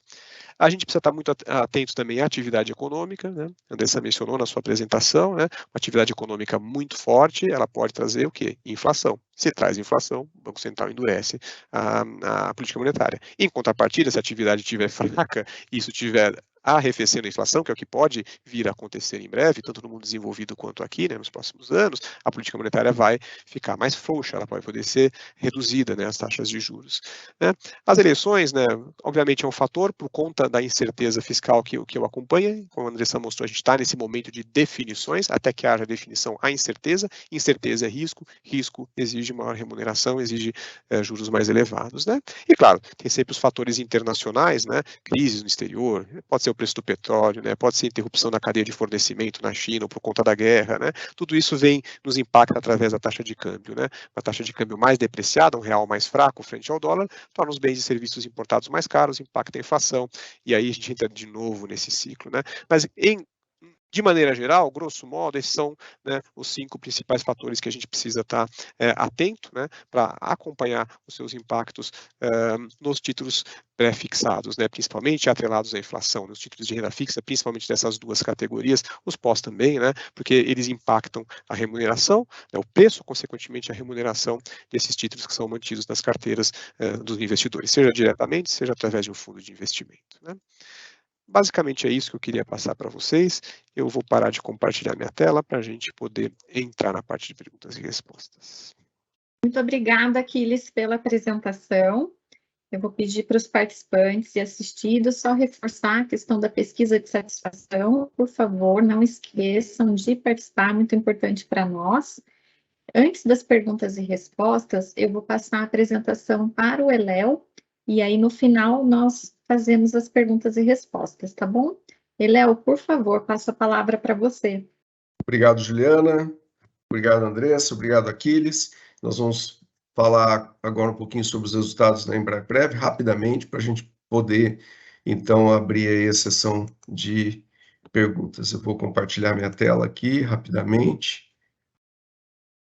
Então, vamos lá. Então, a gente sempre fala um pouquinho, né, dá uma overview sobre os resultados. Então, o patrimônio do plano Embraprev, mesmo em momento de adversidade, né, nos anos, principalmente nesses anos de pandemia, agora de recuperação, de instabilidade, como bem a Andressa colocou na sua apresentação, vivemos momentos, vamos dizer, difíceis, né, em termos de possibilidades de crescimento. Mesmo assim, o plano Embraprev conseguiu superar esses obstáculos. A gente está com um patrimônio próximo de 4,2 bilhões, o que é importante para todos nós, por conta da escala, por conta de toda a representatividade que esse patrimônio tem no mercado em relação aos nossos fornecedores, taxas, né, e a nossa capacidade também de atrair bons gestores, né. Nós estamos com um quadro de participantes e assistidos em crescimento, né, próximo aí de 20.400. Tivemos também, durante o período mais recente, uma redução desse número, mas isso também já foi recuperado, né, então superamos a barreira aí de 20.000 novamente, sendo que 90% desses contingentes são participantes ainda em fase de acumulação, ou seja, continua um plano jovem, um plano com muito potencial ainda de crescimento, pois apenas 10% são assistidos, ou seja, aposentados que já recebem o benefício mensal. A taxa de adesão ao plano, entre os participantes que ainda estão vinculados à patrocinadora, próxima aí de 90%, 91%, o que é também um indicador bastante importante e acima, inclusive, do patamar médio de mercado. A gente tem tido bastante demanda, né, por atendimentos. Nesses momentos, vamos dizer que a gente tem muita assimetria de informação, né? Esse ano nós já estamos tendo uma média de 61 mil atendimentos mensais, aí considerados todos os nossos canais de atendimento, inclusive os canais de atendimento automatizados, como, por exemplo, assistente virtual, ou mesmo portal, o aplicativo, né, e os canais onde tem aí a intervenção humana, seja no 0800 e também no canal presencial e por e-mail. É importante lembrar que esse ano a gente retornou o atendimento presencial, né, há alguns meses atrás, e obviamente que o atendimento presencial no centro de São José dos Campos, ele está sendo feito agora por meio de agendamento prévio, né? Como é que eu faço para agendar esse atendimento? Eu faço o agendamento por meio de um link que tem no site, no portal da Embraer Prev. Então, vocês podem encontrar lá o link e fazerem os seus agendamentos presenciais. Mesmo sendo um plano jovem, a gente acumula importantes pagamentos de benefícios já, então a gente projeta para o final do ano 135 milhões aí de benefícios de reais, né, de benefícios pagos para os nossos participantes assistidos. Do ponto de vista de investimentos, a nossa carteira consolidada, ela mostra que a gente está alinhado com o que está ocorrendo no mercado. Nós já tivemos no passado uma participação maior, por exemplo, em renda variável, né? E à medida em que nós estamos em momentos mais difíceis como esse, então a gente, de alguma maneira, mantém esse risco controlado. Isso pode ser visto de forma mais detalhada na abertura, né, dessas pizzas pelos perfis de investimento, onde o perfil conservador ele tem um portfólio bastante de pouco risco, né, bastante conservador, como o próprio nome do perfil diz. O perfil convencional assume um pouco mais de riscos e, obviamente, o arrojado ele satisfaz aí as demandas daqueles participantes que querem uma carteira que, no longo prazo, capture um resultado que seria o prêmio, né, o retorno pelo risco que ele assume. Do ponto de vista de resultados, a gente passou também o início do ano, um início bastante complexo, né, onde os ativos de risco reagiram de uma maneira importante em relação, principalmente, aos efeitos externos. Então, a gente vê lá uma preocupação muito grande, como a Andressa bem explicou, da economia americana. Pode parecer que a economia americana não tem influência no nosso mercado, mas isso não é verdade, né? Por ser uma economia dominante, não só em relação à nossa economia, mas em relação ao mercado como um todo. A partir do momento que a gente tem uma inflação generalizada no mundo todo, mas especialmente preocupante nos Estados Unidos, a gente, obviamente, verifica, né, Banco Central fazendo uma série de movimentações e maior restrição monetária, ou seja, juros mais elevados, e tentando controlar aí essa expansão da economia para, consequentemente, controlar a inflação também. Isso repercute porque, à medida que o governo americano aumenta os juros, torna os investimentos americanos até mais atrativos, porque o risco deles certamente é um risco mais controlado e menor do que o risco de uma economia emergente como a do Brasil. Então, claro, você tem muitas vezes uma reversão de fluxo, né? E mesmo que a gente tenha taxas de juros mais elevadas, a gente tem risco maior, e aí isso tudo cria uma dinâmica no mercado que afeta os nossos investimentos. Não só os investimentos de renda fixa, na medida que os juros abram, né? Como o próprio Aquiles mostrou para a gente, né? Toda vez que se eleva a taxa de juros no mercado, isso traz um prejuízo, né? Prejuízo não é bem o termo, porque a gente não realiza investimentos, mas uma desvalorização naquele momento para os nossos perfis, na medida que os títulos públicos brasileiros são impactados por isso e acabam abrindo, né? Tendo uma cotação maior de mercado. Ao mesmo tempo, juros mais altos dos Estados Unidos também afeta fluxo de caixa, né? Aquela avaliação dos valores das empresas, principalmente as empresas brasileiras, que têm uma maior repercussão no mercado externo, são exportadoras, ou mesmo têm participação em mercados americanos. Então, isso tudo acaba afetando a nossa economia. No início do ano, então, a gente teve essa afetação, por isso a renda variável não performou tão bem, o próprio segmento no exterior também, por conta de toda essa crise no mercado americano, mas a gente vê esse processo em recuperação, e em 2022 a gente tem aí o perfil conservador, que o próprio nome já diz, né, rendendo de maneira satisfatória aí 10,51% no ano e quase 14% em 12 meses, sendo que os demais perfis, embora estejam em recuperação, obviamente ainda a gente tinha uma expectativa de um resultado melhor para eles esse ano, em função de que bolsa, principalmente, né, ações, também mercado de investimentos imobiliários tivesse uma performance melhor do que a gente espera. A gente continua acreditando nisso, mas, claro, o mercado está muito desafiador e, obviamente, essa recuperação ela não virá de forma rápida. Então, a gente espera que isso vá acontecendo à medida que o tempo vá avançando. A gente gosta sempre desse slide, eu sempre brinco, né? Investir em previdência privada não é uma corrida de 100 metros, é uma corrida de maratona ou mais, né? Muitas maratonas, porque nós, como participantes, acumulamos recursos durante décadas e, obviamente, a gente espera que também a gente possa receber os benefícios ao longo de décadas. Então, o investimento numa entidade de previdência privada como a Embraer-Prev é um investimento de muito longo prazo.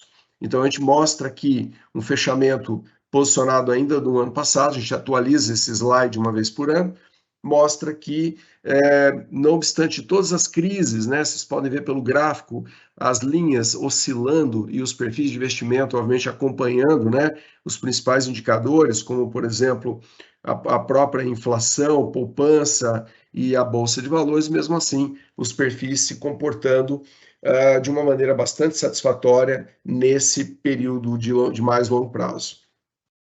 Nós estamos em campanha, nesse momento, a campanha de contribuição extra da Embraer-Prev, e a gente aproveita, até porque é um pedido, né, manifestado até na própria pesquisa de satisfação, os nossos participantes pedindo para que a gente lembre da oportunidade de capturar os 12% ou o incentivo, o benefício fiscal do IR até 12% da renda bruta tributável anual. Então, a gente lembra que tem até o dia 20 de dezembro, há uma possibilidade, então, da gente fazer um aporte ao plano Embraer-Prev para ainda no ano de 2022 a gente receber esse benefício fiscal na declaração de ajuste anual, que vai ser até abril do ano que vem, relativamente à competência desse ano. É importante lembrar que o ano passado, né, nós batemos o recorde de contribuições extraordinárias num único ano, foram quase 25 milhões de reais capturados, né, pelo plano Embraer-Prev, para as contas, obviamente, de seus participantes e assistidos, que fizeram essas contribuições e, como eu já mencionei, aproveitaram, então, esse benefício fiscal, reduzindo o IR na declaração de ajuste anual. Nós temos um benefício novo sendo criado, na verdade já está criado, mas ele vai ser materializado e operacionalizado pela primeira vez na história. Então, agora em dezembro de 2022, a gente deverá pagar o primeiro abono anual no dia 20 de dezembro. E o abono anual, o que é? É um benefício, como se fosse um 13º benefício, com características parecidas, só que, obviamente, ele deduz o saldo dos participantes assistidos, ou seja, é uma parcela a mais que eu retiro do meu saldo total dentro do ano. E por isso, né, se de um lado ele oferece a flexibilidade para pagamento de despesas extras, né, que é uma época, final de ano, sempre uma época de algumas despesas extras, então a gente oferece flexibilidade, ao mesmo tempo a gente tem que ter o cuidado de saber que ele vai deduzir o meu saldo patrimonial lá, a minha conta de benefício, se eu sou assistido, né? E de alguma maneira refletir no planejamento que eu tenho para os próximos anos. Então, em função disso tudo, a gente definiu que o abono anual ele é opcional, então os participantes podem entrar em nosso portal, exclusivamente no portal, no www.embraerprev.com.br e fazerem as suas opções mediante lá acesso privado, né, com CPF e senha, e escolherem essa opção para o pagamento conforme a gente mencionou. As opções elas vão ser avaliadas, sobretudo nas questões de liquidez, relacionadas inclusive a quem tem empréstimo, né, pessoal, então isso é uma questão importante também, que a equipe técnica vai avaliar. De uma maneira geral era isso, tá? Juliana, eu devolvo a palavra para você, de maneira que você possa aí abrir as questões que foram colocadas aí, as perguntas e respostas. Obrigado. Obrigada, Léo, pela apresentação. Então, eu vou iniciar aqui as perguntas. Nós iniciamos com a Andressa, e fique à vontade, Andressa, caso queira compartilhar com Aquiles, tá bom? Então, vamos lá. Como você enxerga o cenário econômico com o novo governo querendo estourar o teto de gastos? Obrigada pela pergunta. Bom, assim, a gente já sabia que o teto de gastos ele ia ser desafiado mais uma vez esse ano. Isso porque, quando a gente fez o orçamento, a gente não colocou o montante suficiente para manter os programas, benefícios sociais que já estavam sendo feitos ao longo desse ano. Por exemplo, o Auxílio Brasil, de R$600, vai ficar ao longo desse ano, e aí ele, por lei, acabaria no ano que vem, não tem esse montante extra de R$200, então ele cairia para 400 a partir de janeiro. A gente sabia, né, que independente do governo que viesse, esse auxílio ele seria estendido, né? Ele iria continuar no valor de R$600. A gente só não sabia a forma que isso seria feito. A gente ainda não sabe, na verdade. Então, essa parte que já fere o teto de gastos já estava na nossa conta de explodir, né, ao longo do ano que vem. Aí, além disso, tem outras contas também que estavam sendo subestimadas, que também têm que ser contabilizadas. Então, no final, a gente sabia que o teto de gastos seria extrapolado. Aí, agora, acho que a pergunta é saber qual é o tamanho dessa extrapolação. E aí, assim, como eu falei, né, está sendo discutido um pacote de 198 bi, a gente acha que chega mais perto dos 175, mas tudo vai depender da negociação entre o governo e o Congresso. Então, assim, de qualquer forma, a gente já veria o estouro do teto e a gente precisa de uma nova regra fiscal, né, de qualquer forma.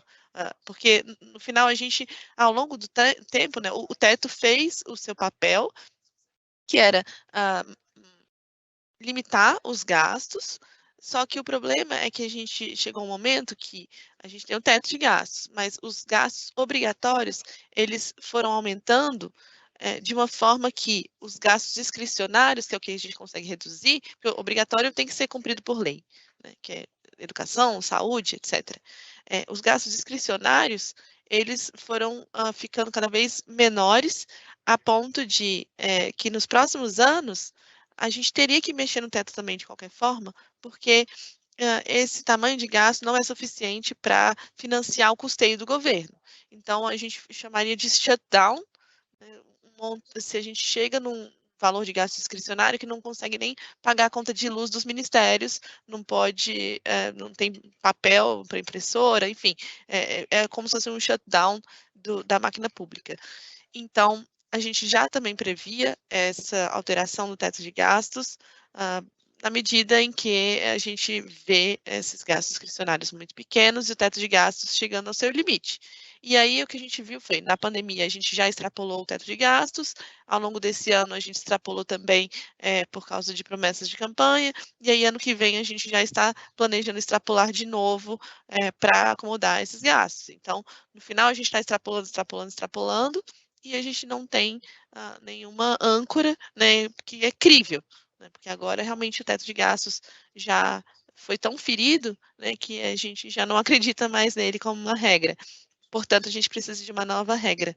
E é isso que a gente espera ao longo desse ano, o governo, ano que vem, desculpa, equacionar como vai ficar esse fiscal. Obrigada, Andressa. Continuamos aqui com as perguntas. cara Andressa. Como exposto, a relação dívida-PIB poderia aumentar muito, surgindo a necessidade de aumentar a receita. Contudo, o desaquecimento global, combinado com o novo governo querendo gastar mais, fim da regra de ouro do teto de gastos, pode ser ainda mais danoso para a economia brasileira. Seria o caso de migrar os investimentos para o exterior e ou sair da renda variável? Bom, mas acho que essa pergunta é um híbrido de uma parte de economia e uma parte para o Aquiles responder. Então, da minha, assim, da parte mais econômica, o que a gente vê, assim, na verdade, um fluxo vindo de lá de fora para o Brasil, porque a gente está com taxas de juros bem altas. Então, a gente tem um cenário ainda positivo para investimentos aqui no Brasil. A gente ainda está com uma economia relativamente resiliente, né, e essas taxas de juros atrativas. Então, como eu falei, né, a gente não tem esse problema de dívida externa. A gente, na verdade, tem a dívida interna elevada, essa relação dívida-PIB, que vai se transformar em mais inflação, mais impostos e mais juros. Então, desse lado, a gente não vê assim, a possibilidade de um default, de não pagamento de dívida. Isso, quando é uma dívida interna, isso não acontece, né? O que acontece é realmente uma elevação dos juros para poder segurar esse prêmio, né, que é um pouco mais arriscado agora também, dado que o fiscal tem essa deterioração, né, para frente, aí a gente acaba exigindo um prêmio maior, que é um juro mais elevado. Mas agora acho que o Aquiles pode falar um pouco mais sobre essa parte de investimentos. Vamos lá, então. Bom, começando pelo investimento no exterior, né? Acho que é algo que contribuiu muito para a rentabilidade das carteiras dos últimos anos, né? Sobretudo até 2021, né? Mas que no momento a gente tem mantido uma certa cautela, né? Como a Andressa mostrou, lá fora a gente está ainda num processo de elevação de juros. A economia, por exemplo, a economia americana principalmente, né? Ainda vai desacelerar. Ela ainda está numa situação quase de pleno emprego, isso vai ter precisa, né, até para consertar o problema inflacionário que há lá fora, ela precisa sofrer esse ajuste, né. Então, investimento no exterior, a mesma coisa vale para a Europa também, né.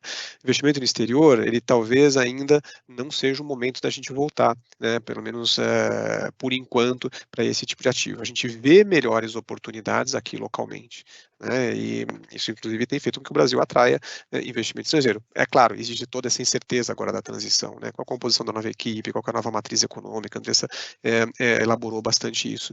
No nosso cenário básico, a gente acredita que a grande parte dessas incertezas vão ficando mais claras nos próximos meses e tendem a ter um encaminhamento positivo.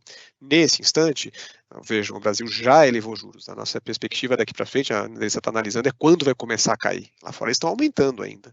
Né? Então, a gente tem esse indutor para uma performance mais positiva aqui nos ativos locais, que vai ser o momento em que ficar claro, né, em breve, né, que a trajetória aqui é de queda, ainda que possa demorar, né, a gente está falando só em 24, mas as expectativas vão antecipar isso, né, então a gente vê alternativas e possibilidades, né, e opções de investimentos ainda mais atraentes no mercado local, né, e a gente precisa esperar ter um pouquinho de paciência aí para esperar esse período de transição passar, é uma característica do nosso sistema eleitoral, né, tem um período grande, né, de transição entre a eleição e o novo governo, isso deixa esse período um pouco incerto aí, um pouco longo demais, né, mas grosso modo seria isso. Obrigada, Aquiles. Vamos continuar aqui com a Andressa e o Aquiles. Com a forte expansão recente de emissões de crédito privado, aumento de inadimplência observado em alguns bancos e as mudanças a partir de janeiro de 2023, com os títulos de crédito privado marcados a mercado, vocês esperam mudanças no médio e longo prazo? Por exemplo, aumento de liquidez no secundário ou um aumento no risco de default de operações? Já está ok para você, tá bom, Andressa? Ou Aquiles? Eu estava pedindo a palavra aqui. O mercado de crédito privado no Brasil vem evoluindo muito nos últimos anos, né? Ele ainda é restrito, né, do ponto de vista de número de negociações, de liquidez, esses papéis, né? Mas ele vem ganhando volume, vem ganhando ímpeto, né? E aos poucos, né, o mercado de capitais está substituindo os bancos, né, como principal fonte de financiamento das empresas, né, do crédito privado, né, das empresas vindo a mercado captar recursos para os seus projetos, para suas, seja lá qual for, né, geralmente é um projeto de expansão, de investimento, né, de crescimento dos negócios, né? Então, nesse aspecto, a gente está com o mercado de crédito privado que está se tornando cada vez mais líquido, está se tornando mais amplo, né, do ponto de vista de volume negociado, está substituindo, ou na verdade não substituindo, mas complementando os bancos no financiamento das empresas privadas. É claro que quando a gente fala de crédito privado, depende muito da habilidade do investidor ou do gestor escolher bons créditos, né? Fazer uma boa análise da capacidade da empresa que está emitindo aquele papel de honrar, né, os juros, né, e o principal, né, ao longo do tempo, né? Então, avaliar ter um processo de investimento, né, de crédito privado, de análise de risco de crédito, para comprar bons papéis, né, que não deem calote, não deem default ao longo da sua vida, faz toda a diferença, né? Do ponto de vista de precificação, também o nosso mercado está evoluindo muito, né? Hoje a Ambima divulga os preços, né, a Associação do Mercado de Capitais, a Ambima, né, divulga os preços diariamente para os principais papéis negociados, né? Então a gente passa a ter cada vez mais fontes confiáveis, né, de preço, né, de negociação desses ativos, né? Então é muito positivo. Nós, como casa gestora, somos muito otimistas com a evolução desse tipo de instrumento, né, dos fundos de crédito privado. Como eu falei, depende muito, claro, da capacidade do gestor de analisar e compor uma carteira saudável, né, bem composta, de crédito privado ao longo do tempo. Obrigada, Aquiles. Agora é para a Embraerprev. Bom dia. Fiz o pedido do abono do 13º. É garantia de receber este valor? Então, conforme a gente mencionou agora há pouco, né, o pagamento do abono anual, ele não é, vamos dizer assim, não é generalizado, né, para todos os nossos assistidos, exatamente porque alguns assistidos já manifestaram para a gente em pesquisas de satisfação aí que não tem interesse em receber. Então, por isso a gente abriu essa campanha de opção. Então, a gente entende que é a forma mais democrática, mais flexível. Então, os participantes que entrarem lá, e aí, umas dicas, né, que a gente dá, muitas vezes a pessoa entra, manifesta lá o interesse, mas não salva, né, e não gera um protocolo. Então, o que a gente recomenda é que a pessoa, o assistido, que quiser realmente fazer a sua opção, que entre, salve essa opção e observe se o protocolo foi gerado. Então, tendo a geração do protocolo, é a garantia de que o pedido foi registrado no sistema, né? Agora, conforme consta no próprio regulamento do plano Embraerprev, a gente precisa homologar esse pedido. Eu diria que 99,9% das pessoas que forem pedir vão ser homologados e aí não vai ter nenhum problema com relação a esse recebimento. Agora, a gente tem algumas situações que a gente precisaria avaliar, se ao retirar esse montante, este valor, a retirada deste valor, não afeta o equilíbrio, por exemplo, de pagamento de parcela de empréstimo para um participante que tenha essa demanda, essa necessidade. Então, estou dando um exemplo, né, que isso, de alguma maneira, retirando este valor, se reduzir e impedir o recebimento do empréstimo, aí a entidade seria prejudicada porque não teria o pagamento do empréstimo que foi contratado. Então, a gente precisaria avaliar, esse é um exemplo de situações, assim como uma pessoa que pediu, por exemplo, o saque de 25% do benefício simultaneamente, né, ou proximamente, no mesmo período, isso poderia afetar também o equilíbrio lá do pagamento do benefício. Então, são esses detalhes que a gente tem que avaliar, mas o participante que não esteja enquadrado nesses exemplos que eu mencionei e fez o pedido e tem o protocolo, é garantia de que vai ser pago no dia 20, sim, assim como a gente tem feito, né?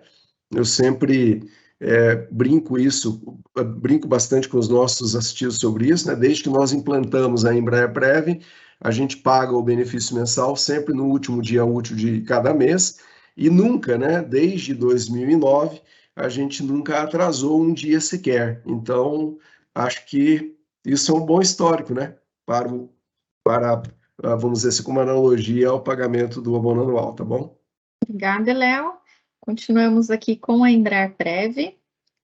A parcela de renda variável da carteira Embraerprev tem gestão ativa ou busca apenas acompanhar o Ibovespa ou outro índice? Excelente pergunta. na verdade, a gente sempre menciona, né, nos últimos anos, a gente tem mencionado fortemente isso, enfaticamente nas nossas conversas com participantes assistidos, porque as gestões que a gente está buscando na nossa carteira, elas precisam ser diversificadas. Então, acho que a prova da diversificação disso é o número de gestores que nós temos. Nós temos aí 14 fundos de investimento. Então, isso tudo não porque a gente entenda que só por si só que a gente precisa ter muitos fundos. Que muitas vezes você tem menos fundos também, você tem escala, você tem uma melhor economia de custos, né? Em relação a taxas que se pratica por se ter esses fundos, né? Fundos que a gente menciona, fundos exclusivos. Então, a gente tem essa diversificação não só na renda variável, mas também nos multimercados, também no próprio investimento exterior, na questão de crédito, né? Nós temos, já foi mencionado bastante sobre crédito, nós temos 2 gestores de crédito e os gestores de renda fixa e multimercado também podem ter crédito, enfim. Assim como a gente tem essa diversificação, na renda variável a gente tem várias estratégias, né? Então nós temos 2 gestores de estratégia que a gente chama de valor, né? É um termo bastante usado, inclusive, no mercado internacional, o value, né? Que seriam os fundos direcionados a valor. Então, o que esses caras fazem?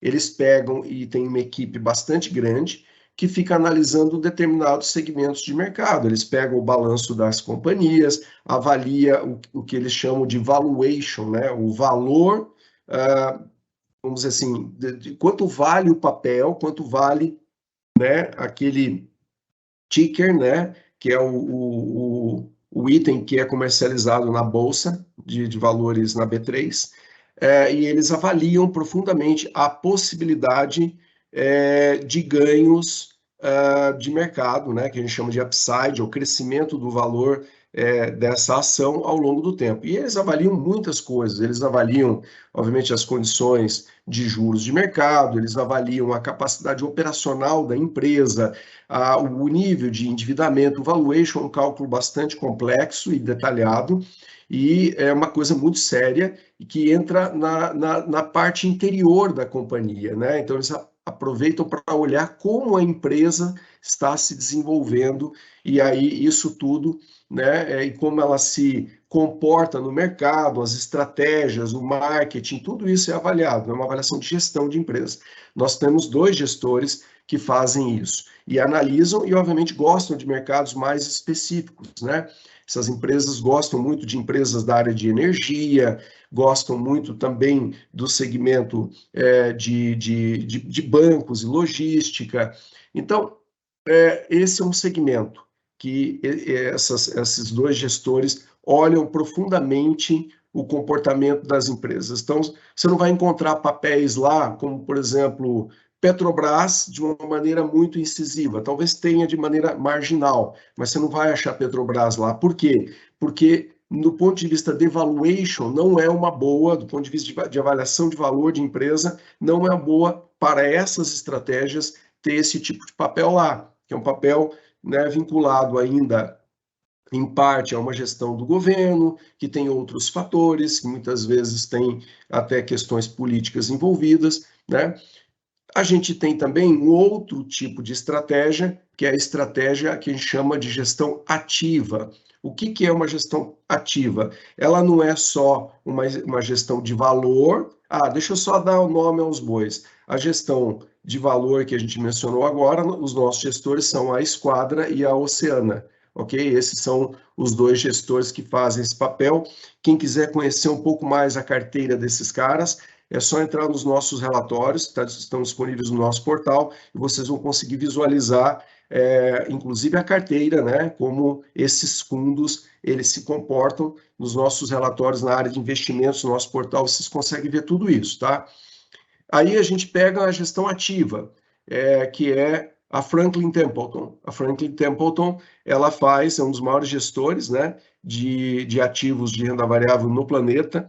né, não só no Brasil, mas lá fora também, e aqui eles fazem a gestão ativa, que é um híbrido entre a gestão indexada, onde você acompanha o índice, e gestão por valor. Então, eles têm também equipes que fazem também avaliação de valor de empresas, ou esse valuation, compra papéis também baseado nessa estratégia, mas, para não descolarem do índice, eles complementam essa carteira com alguns papéis, né, chamados blue chips, que seriam os papéis que têm maior percentual de o volume negociado dentro da bolsa, e aí leia-se Vale do Rio Doce, leia-se a própria Petrobras. Então, eles acabam complementando essas estratégias lá dentro.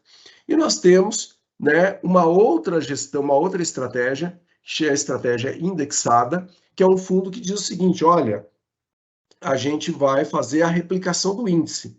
Então, nós vamos pegar qual é o índice? O índice, no caso, é o Ibovespa, tá? Que é o índice da B3, da Bolsa de Valores brasileira. Então, se eu tenho que alinhar com esse índice, eu vou comprar papéis, que são os papéis que compõem, e na mesma proporção, o índice da B3. Então, que é o Ibovespa. Então, eu faço uma gestão que a gente chama indexada, né? Eu compro o volume de papéis e acompanho o índice. Esses outros fundos anteriores, esses outros 3 fundos anteriores, a gente não tem, nós temos o Ibovespa como referência, mas não obrigatoriamente eles têm que seguir esse índice, ok? É por isso que eles muitas vezes podem ter carteiras muito descoladas do índice B3. Esse fundo indexado, né, hoje a gestão é do próprio BNP, que está aqui, né, representado aí pela Andressa e pelo Aquiles. É um fundo que tem acompanhado o índice ao longo desse ano, tem conseguido aí fazer essa gestão que a gente chama de gestão passiva ou indexada. E, por fim, a gente tem uma quarta estratégia, né, exatamente uma quarta estratégia, que é a estratégia que a gente chama de ETFs. E o que é a estratégia de ETFs? Né? O que é um ETF? O ETF é um índice, né, que é comercializado dentro, uma composição, é um fundo que de alguma maneira se compõe de papéis que compram papéis baseado no índice, na replicação do índice da Bolsa. Então, nós temos ETFs da Bolsa Brasileira, vários ETFs, BOVA11, e vocês podem olhar lá, vocês vão ver que tem esses índices, esses ETFs que buscam, são fundos, né, que compram recursos e replicam o índice, ações, né, e replicam da melhor forma possível os índices. Então, esses ETFs são a grande vantagem de se ter uma estratégia como essa você tem um custo baixo de gestão. Então, de alguma maneira, você tem, embora seja uma estratégia também indexada, né, mas você tem o benefício de você entrar rápido, sair rápido, em determinados momentos pode fazer a diferença. Quando a gente fala entrar e sair rápido, é a capacidade de investir rapidamente ou desinvestir rapidamente, né? Isso já não acontece com uma carteira, por exemplo, uma carteira como a de valor, que é uma carteira mais complexa, onde você compra papéis, né? E muitas vezes para você desmontar ou montar uma estratégia como essa leva muito mais tempo, tá? No caso da gestão de ETFs, também quem faz a gestão para a gente é o BNP. É uma estratégia nova, a de ETFs, a gente montou há pouco tempo atrás, e ele, nesse caso, também visa e objetiva o Ibovespa. A gente acredita que esse segmento de ETFs ele vai evoluir muito, inclusive para a pessoa física. Então, a gente está falando aqui muitas vezes os nossos participantes fazem perguntas relacionadas à gestão da Embraer-Prev e muitas vezes também com um tom de, poxa, eu posso comprar um ETF? Claro que pode, está disponível no mercado e muitas vezes é uma maneira de você comprar risco em bolsa, obviamente objetivando um retorno melhor no longo prazo, sem que você tenha, né, que no dia a dia ficar gerenciando papéis individualmente. Nesse caso, você está comprando uma replicação do índice da bolsa e isso tem vantagens também, principalmente, como eu mencionei agora, até como custo de gestão, taxa de administração de uma maneira geral. tá?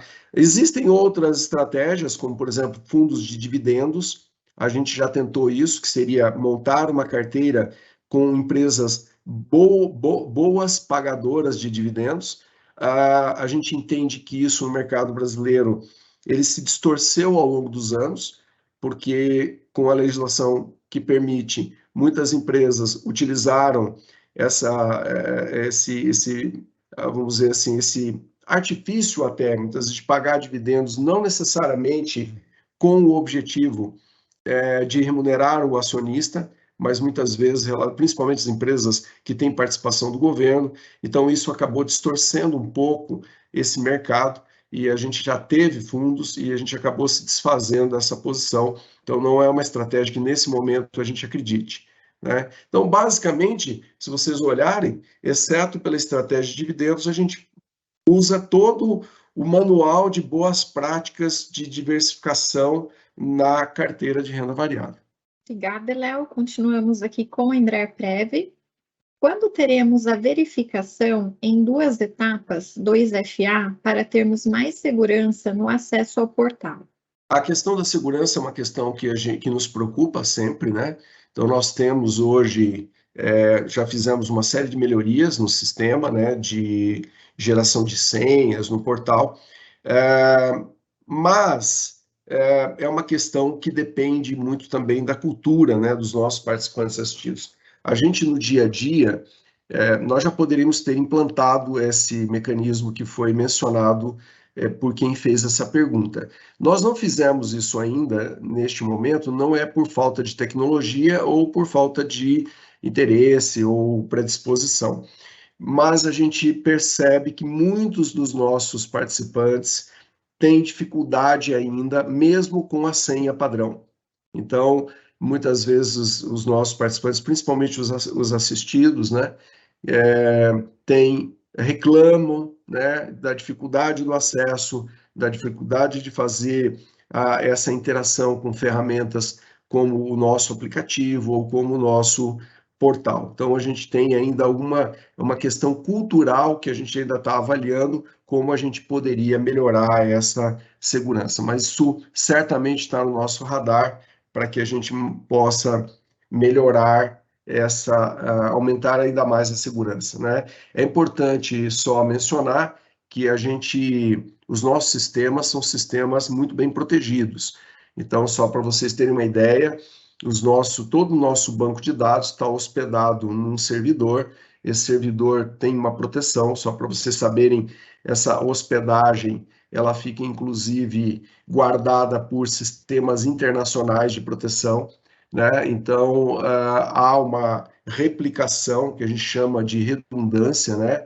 Então, caso dê problema num determinado servidor, a gente tem acesso a um outro servidor, protocolos de certificação digital, cuidados todos que a gente tem, né, de registro de domínio do portal, tudo isso são cuidados que a gente tem. Então, hoje, a gente tem um ambiente bastante, vamos dizer, saudável e precavido contra vazamentos de informações. Obviamente que todo mundo está sujeito a isso, mas a gente tem, ao longo do ano, investido bastante nesse tipo de tecnologia e vamos continuar, obviamente, fazendo isso, tá? Obrigada, Léo. Continuamos aqui com a Embraer-Prev. Temos mais 2 perguntas. Teve alguma mudança no regulamento para solicitar empréstimo? Nós temos promovido algumas mudanças no sistema de empréstimo. A gente mudou o regulamento e mudou também o contrato, porque nós fizemos um trabalho, a gente verificou ao longo dos últimos anos o aumento do endividamento dos participantes, e aí não estamos falando dos assistidos, né? Porque no caso dos assistidos não houve nenhuma modificação, mas no caso dos participantes, que são aqueles que ainda não iniciaram o recebimento do benefício, a gente percebeu, né, um aumento desse endividamento, ou seja, um comprometimento do saldo de acumulação para o benefício bastante importante por meio do empréstimo. E o que nós entendemos, né? Que o empréstimo ele é uma ferramenta importante de auxílio ao participante, mas não é a atividade principal de uma entidade fechada de previdência complementar.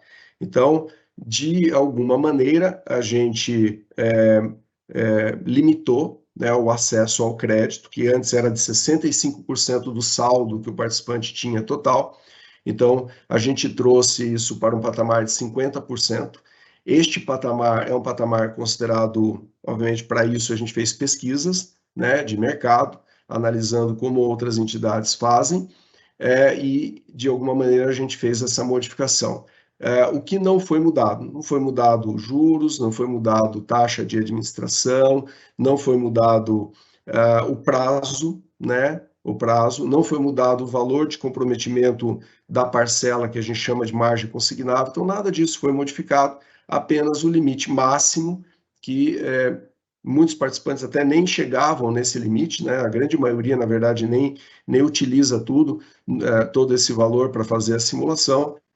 Muitas vezes os participantes utilizam, o que mais pega é o nível de comprometimento mensal, né, do salário, que aí não é uma definição da Embraer-Prev, é uma definição de mercado, é uma definição da legislação brasileira, né, que estabelece que não pode haver um nível de comprometimento maior do que 30% com a renda. Então, esse patamar ele continua como está, então não foi mexido, né? O que nós mexemos basicamente foi esse limite, entendendo que a gente, na avaliação de estratégia da entidade, o que a gente entende? Que o participante está no plano de previdência e, como tal, ele vai acumular recursos visando o benefício futuro. Agora, se o participante, de alguma maneira, compromete toda a sua renda, né, todo esse patrimônio que ele está formando com dívidas de empréstimo, isso não é saudável, né, ou pelo menos não é o objetivo do plano. Tá? Então, a gente vai continuar mantendo, né, as nossas estratégias de ajudar o participante provendo liquidez, mas observando essa questão de que o objetivo principal é a formação do patrimônio previdenciário. Obrigada, Léo. Temos aqui uma última pergunta para a Embraer-Prev. Mesmo sendo assistido, vale a pena fazer contribuições extras? Olha, nós não só entendemos que vale a pena, como a gente tem uma quantidade enorme de assistidos que faz essa contribuição. Aliás, essa possibilidade, ela não foi criada pela Embraer-Prev, foi uma solicitação, a ideia, né, não partiu da nossa entidade, ela partiu dos próprios assistidos, que um dia me fizeram a seguinte pergunta, né, uma dessas conversas que a gente está tendo, teve no passado, eles me disseram o seguinte: olha, Léo, eu sou tabela progressiva do imposto de renda, né? E aí eu somo o meu benefício da Embraer-Prev com o benefício do INSS que eu também recebo, né? E lá também é tabela progressiva, né? Porque eu não tenho lá escolha no INSS. Juntando tudo isso, eu chego na declaração de ajuste anual e eu pago, obviamente, um monte de dinheiro lá. Eu pago um imposto de renda respeitável na faixa de 27,5%. Então, o que eu descobri? Que se eu fizer uma contribuição ao plano de previdência, até o limite de 12% dessa minha renda bruta tributável anual, eu consigo abater esses 12%, ou essa contribuição, e diminuir a minha base de cálculo. Ao diminuir a minha base de cálculo, eu vou ter, obviamente, um benefício fiscal, vou pegar parte desse imposto que eu paguei e vou pegar de volta, vou ter uma restituição. Só que aí a Embraer-Prev não me permite, como assistido, fazer essa contribuição. Então, o que eu fiz, eu assistido? Abri lá um PGBL no Banco do Brasil e faço lá contribuições no PGBL exclusivamente para mim mesmo, exclusivamente para que no final do ano este montante me sirva para abater a base de cálculo do imposto de renda. Só que ele falou, olha, mas a rentabilidade não tem sido boa, estou falando palavras desse assistido, né? Não tem sido boa e também a taxa de administração é alta. A gente não pode fazer essa contribuição extra no plano. Eu falei, poxa, mas você assistido, está querendo voltar a fazer contribuição. Ok, a gente levou o assunto para a Previc, conversamos, e a Previc disse, mas não faz sentido, a pessoa já está recebendo benefício, ela vai voltar a contribuir? Não, ela não vai voltar a contribuir, ela vai fazer contribuições esporádicas com o objetivo de abater imposto de renda. A gente entende que isso é bom para o plano. E a Previc disse, nossa, a gente não tinha pensado nisso.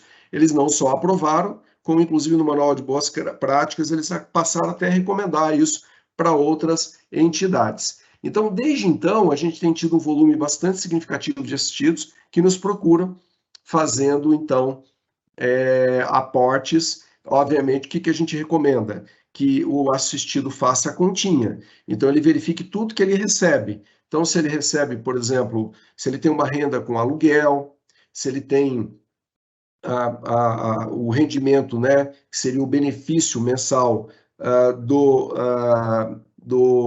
plano Embraer-Prev. Nesse caso, ele vai ter que excluir, por exemplo, o abono anual, porque o abono anual não vai entrar como natureza tributável. O INSS, ele somando tudo isso, né, ou eventualmente até um rendimento que ele tenha de consultoria ou de empresa, Prolabore, essas coisas, tudo isso é rendimento tributável. Soma tudo isso, calcula 12%, né, verifica se ele fez alguma outra contribuição, algum outro plano este ano, ou eventualmente algum do seu dependente. Muitas vezes a esposa pode ter feito essa contribuição e ela também é sua dependente na declaração de ajuste anual. Então, tudo isso tem que ser avaliado, uma continha, né, completinha. À medida que tenha uma oportunidade de fazer, 12% na veia, é o que eu faço. Chega o final do ano, eu faço essa conta e quanto deu, eu invisto no plano Embraer-Prev como contribuição extra. Faço isso já há vários anos. E os nossos assistidos têm acostumado a fazer isso também. É, sim, uma excelente recomendação, porque é uma forma de você diminuir a sua carga tributária legalmente, né, autorizado pela própria Receita Federal. Obrigada, Léo. Bom, chegamos ao fim da nossa última sessão do 19º Encontro de Participantes e Assistidos.